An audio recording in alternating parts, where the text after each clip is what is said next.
Welcome back to Project Bandit. This is part 25 now.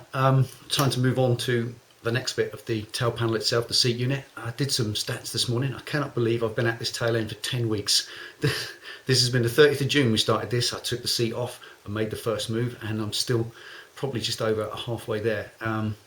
Whether I get to the front before the winter, I don't know. We'll have to see, but I want to finish the back properly, and this is enormous fun. This is the best bit so far.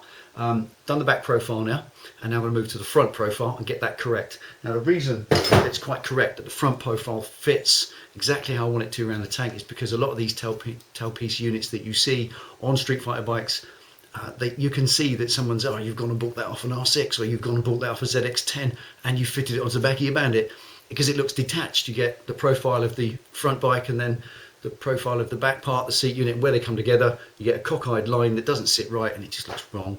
It really does. Some people take the trouble to graft a bit of extra plastic in so it meets, but you can still see it's not right. I want to actually fabricate this from scratch, make the frame so that it fits exactly the profile of the bike and it looks like it was made to be there.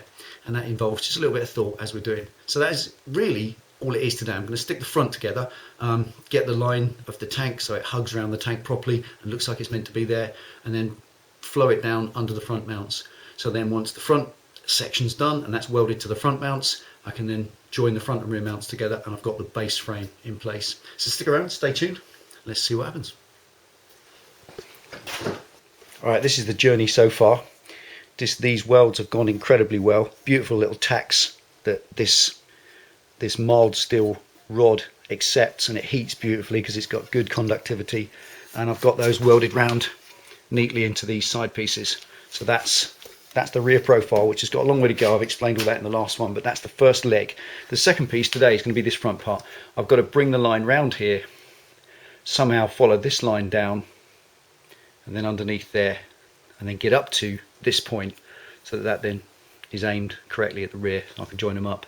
So today is kind of there, round there, round there, round the back of the tank, and then some sort of brace across the top to hold it into one piece, a bit like the brace here and in there, otherwise it's all twisty and bendy and it don't work. And that is really tough, and I think that's going to be the way forward. If the frame is tough enough, it doesn't matter if it's only made of this stuff, this thin stuff, provided the triangulation and everything else is correct, it will be stiff as you like. And then of course once we skin it and then fiberglass over the skin, you're going to get it even tougher and it'll be strong enough to carry my fat ass. So there we are.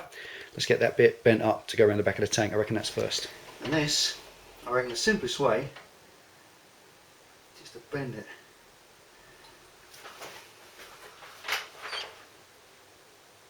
In one sweep.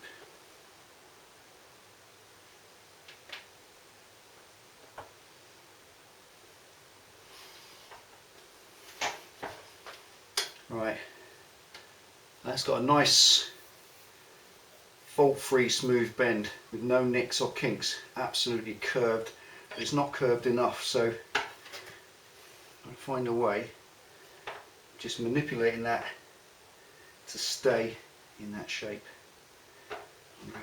Just go a bit further with it. This is a little bit like, it's a little bit like balancing carbs, this. Every time you make an adjustment somewhere, it throws the adjustment out elsewhere. So it's kind of, every time you get one side correct, you get that side correct and then that side's out. So you then bend that side correct and it chucks the whole thing out too wide, and you bend it back in again and you put a kink in it. You know, it's depends how OCD you are and how perfect you want it. And obviously the bend isn't exactly to the profile of the tank.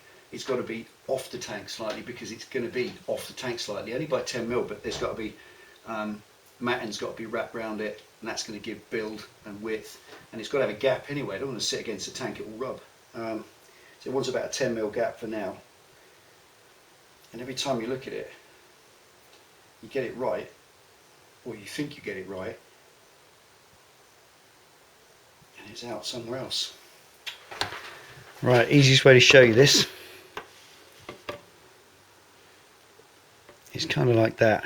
Difficult to show you with holding it in one hand and a camera in the other, but that gives you this kind of oval, semi-oval profile, which Although it doesn't look it holding it now, it only works if you hold it 10mm off the tank, which is where it's been designed to hold and to sit. So that's cool, got that right now. Final tweaks. Final tweaks just to make absolutely sure, because once it's in situ, once you've welded it to something, if you bend it, like all these things, it will bend somewhere else, you know, equal and opposite reaction and all that. But that looks pretty much as bang on as I think it needs to be. It's going to be covered, but although it's going to be covered, it does represent the profile of the finished article. It's the main frame, if you like. So there we are.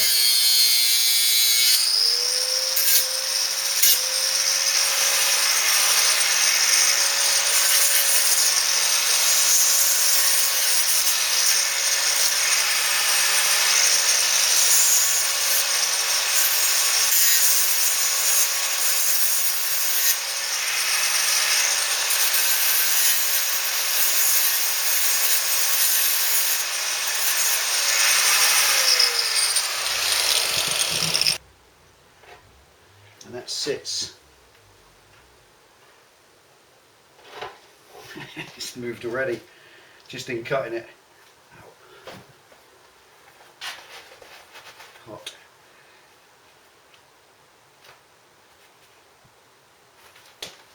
Just in moving that, there we are, I bent it, just cutting it.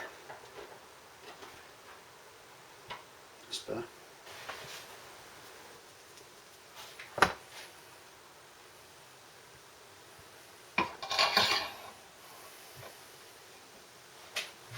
Alright.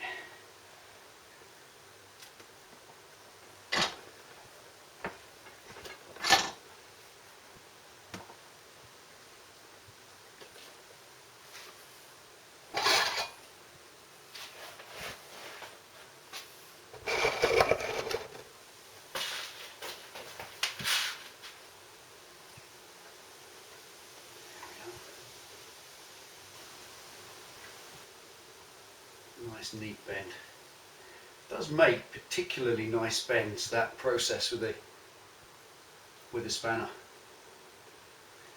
But obviously there are better ways. Somebody did write and say that you can get a proper roller bending thing, like a big ship's wheel thing. You know, you've seen those, they bend tubes with them and so on. But I do this kind of thing so rarely, I couldn't spare the space for it.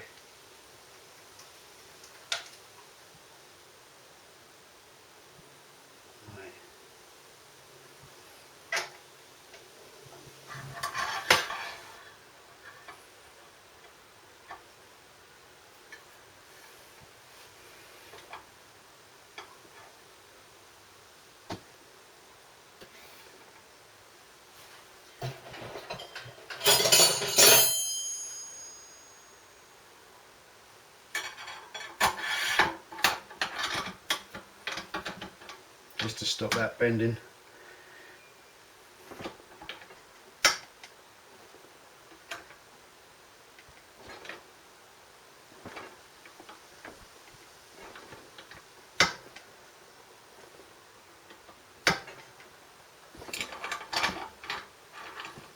That's it.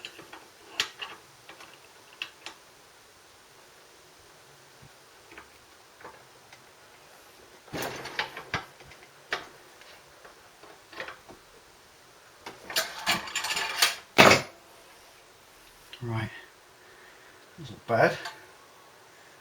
Come up a bit more yet though.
use 2 spanners, you get an accurate bend right between them. If you put your thumb there, you'll get a curve. So I don't want a curve. Right, 45 in one hit.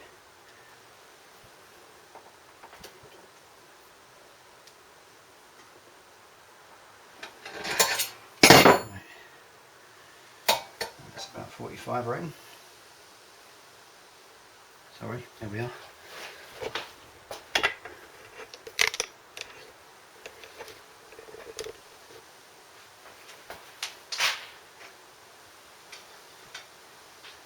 Aha!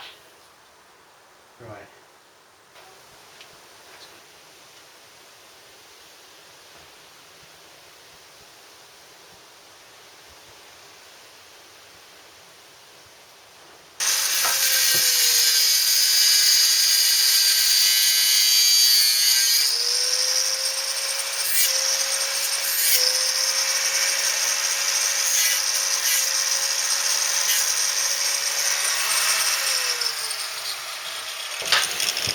Okay. Okay, cobber. After much faffing about, let's see if we can make this a shape.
I just realised there's petrol in the tank. Maybe I'll put a shield on that. Right, tacked, baby. Okay. Show you. That's the sum total, something of about probably an hour and a half, I think.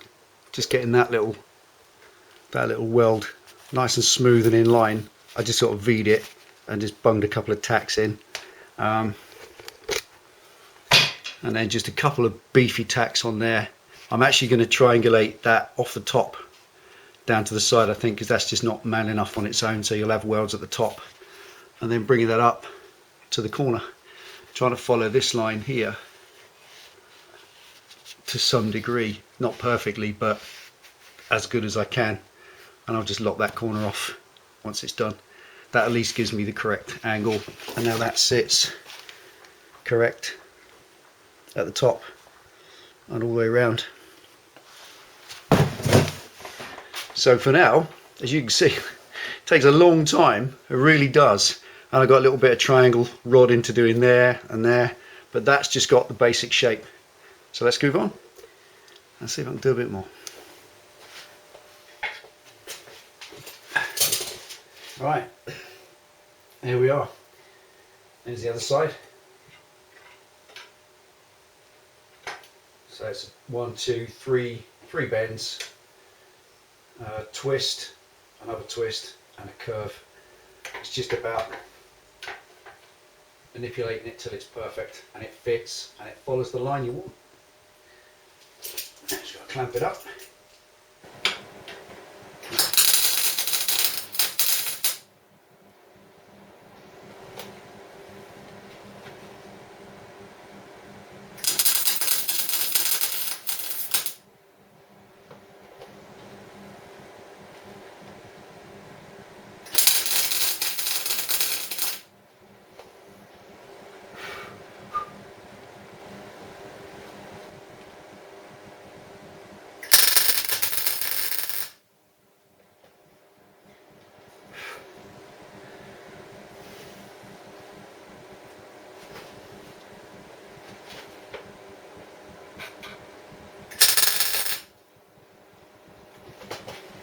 Strong babies.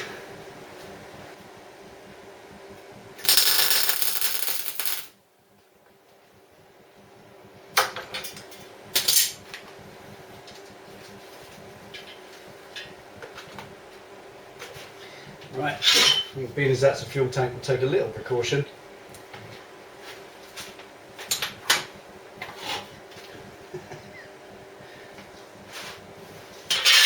Not break every single rule in the book.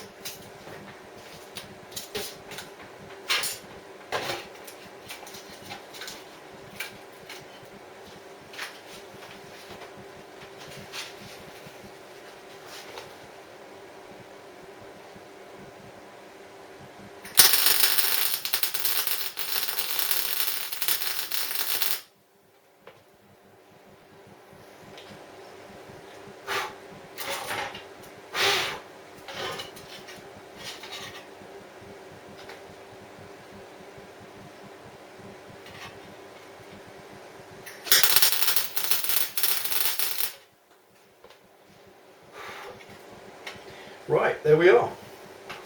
Basic frame. Alright, let's trim it up.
Bit hot.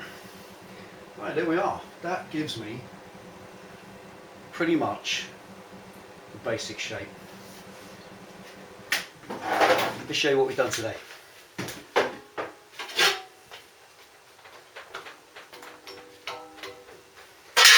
Right, gloves off.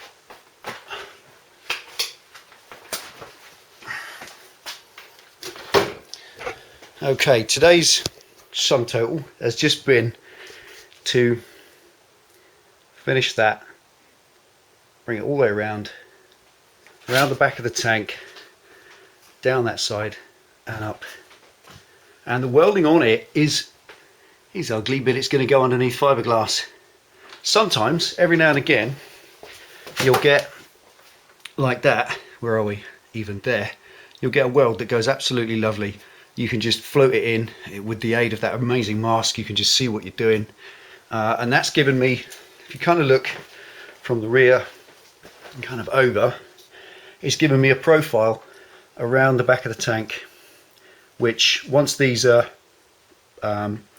braced up a little bit more, I'm going to just bend those in ever so slightly. They will move. The heat that's gone into them has probably hardened them a great deal, so I'll bend them in without allowing the rest to flex. So that's all just adjustment as I go, but so far everything's welded without any form of get the clip out of the way. Everything's welded without any form of twist. It all comes off and it all sits in line. It doesn't come off and then twang into a different shape. Everything seems to follow the correct lines down the frame, sits off the frame just enough all the way around and follows just right. So there we are. That's just given me the base frame, the actual baseline of the seat unit itself, and the next thing is to go over the top and make the bum stop hump, which is kind of an exciting part really, because once that's in, then the fundamental shape is in place and the rest is bracing and shaping. I've got to bring straight rods along here because I want to go obviously over all the stuff that's inside there rather than resting on it. I've got some rest points there and there, or there and there as well, which I'll get the thing to rest on, because obviously when you're sitting on it with your fat ass, you don't want it pressing on stuff underneath that's vulnerable. It's got to be clear of that by at least an inch, and then pressing on solid pieces of frame. And I've got some nice brackets or doodads here which will bolt in place and give me a little rubber bush that the whole thing will sit on at the end, but they've got to be kind of semi-tacked in place so that they can bolt down through the seat. There we are. That's just about it for today. Awful lot of time, but it's done. We're moving forward. There you go. Hope you like that. That was part 25, I think. Yep, something like that. And I'm moving on. That seat unit's going to look good. Every time I do something, it seems to be a little bit easier than I planned. Maybe because I'm a pessimist, I tend to think things through and think, well, that'll be quite hard, and I don't know if I can do it. You get it done, and it's easy. It's good to think that way rather than thinking something's real easy and finding you can't do it, make yourself look a monkey boy. But there we are, we're moving forward. Hope you enjoyed it so far.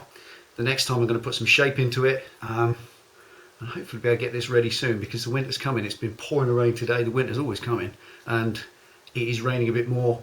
Got the new Triumph now. Don't want to get that covered in crap every day. We'll get dirty, it'll get used, not a problem. But when I've got a rat bike sat there, this has been 10 weeks in the doing as well. I want to get it back on the road. I kind of miss riding it really. I love riding the rat. That big long old ass frame. Love it. It's fantastic. Big stretch back end. It handles really weird, and I enjoy it. And I've missed riding it. So it's before too late. Before the weather goes completely, I'm going to get it back on the road, and that means finishing this. Got crack on. So there we are. Thanks for tuning in and watching again, as ever. Delboy's Garage. Ride safe. See you next time.